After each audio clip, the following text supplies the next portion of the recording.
آپ صلی اللہ علیہ وسلم کا ایک ایسا معجزہ جسے دیکھ کر ایک بوڑھی عورت دھنگ رہ گئی۔ ایک مرتبہ آپ صلی اللہ علیہ وسلم مکہ سے مدینہ تشریف لے جا رہے تھے تو آپ کو راستے میں بھوک محسوس ہوئی تو آپ صلی اللہ علیہ وسلم کی نظر ایک خیمے پر پڑی۔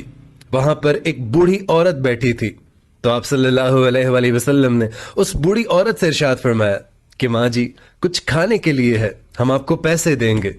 تو وہ بوڑھی عورت کہنے لگی کہ بیٹا یہاں پر کب سے بارش نہیں ہوئی، یہاں پر کچھ نہیں ہے، نہ کھانے کو ہے نہ پینے کو ہے۔ تو ایک بکری پاس میں ہی کھڑی تھی، بالکل کمزور، اور اس کے جسم پر صرف کھال تھی، اور اس کو دیکھ کر ایسے لگتا تھا کہ اس نے کئی دنوں سے کچھ نہیں کھایا، کچھ نہیں پیا۔ لیکن آپ صلی اللہ علیہ وسلم اس بکری کو دیکھ کر اس بوڑھی عورت سے اجازت چاہنے لگے کہ ماں جی مجھے اجازت دیجیے کہ میں اس بکری سے دودھ نکال لوں۔ تو وہ بوڑھی عورت بھی حیرانگی سے آپ صلی اللہ علیہ وسلم کو دیکھنے لگی کہ بیٹا آپ دیکھ تو رہے ہو کہ اس کے جسم میں سوائے ہڈیوں کے کچھ نہیں ہے، صرف کھال ہی کھال ہے، تو تم اس کا دودھ کہاں سے نکالو گے؟ لیکن آپ صلی اللہ علیہ وسلم نے پھر سے ارشاد فرمایا کہ ماں جی مجھے آپ اجازت دیجیے کہ میں اس بکری کا دودھ نکال سکوں۔ اب چونکہ ایک عجیب سا واقعہ ہو رہا ہے، ایک مری ہوئی بکری سے جس کے جسم پر صرف کھال اور ہڈیاں ہیں اس سے دودھ نکالنے کی بات ہو رہی ہے، تو وہ بوڑھی عورت ہمارے نبی پاک صلی اللہ علیہ وسلم کو بڑے غور سے دیکھ رہی ہے،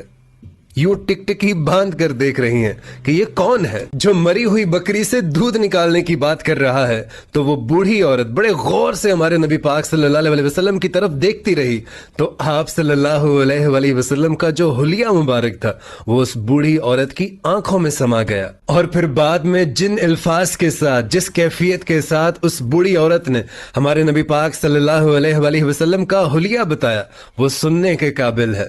خیر اس بوڑھی عورت نے آپ صلی اللہ علیہ وسلم کو اجازت دے دی تو آپ صلی اللہ علیہ وسلم نے اس بکری کے تھنوں کو جیسے ہی پکڑا تو وہ لٹک کر نیچے آ گئے اور بکری کے دونوں تھن دودھ سے بھر گئے۔ تو آپ صلی اللہ علیہ وسلم نے بڑے برتن میں دودھ نکالا اور اپنے تینوں ساتھیوں کو پلایا اور خود بھی پیا، اور اس کے بعد آپ صلی اللہ علیہ وسلم نے دوبارہ سے بڑا برتن دودھ سے بھر کر اس بوڑھی عورت کو بھی دیا، اور آپ صلی اللہ علیہ وسلم وہاں سے چلے گئے۔ اب جب شام کو اس بوڑھی عورت کا خاوند آیا تو اس نے دودھ کا بھرا ہوا برتن دیکھا تو بڑی حیرانگی سے پوچھنے لگا کہ ام معبد یہ دودھ کہاں سے آیا ہے؟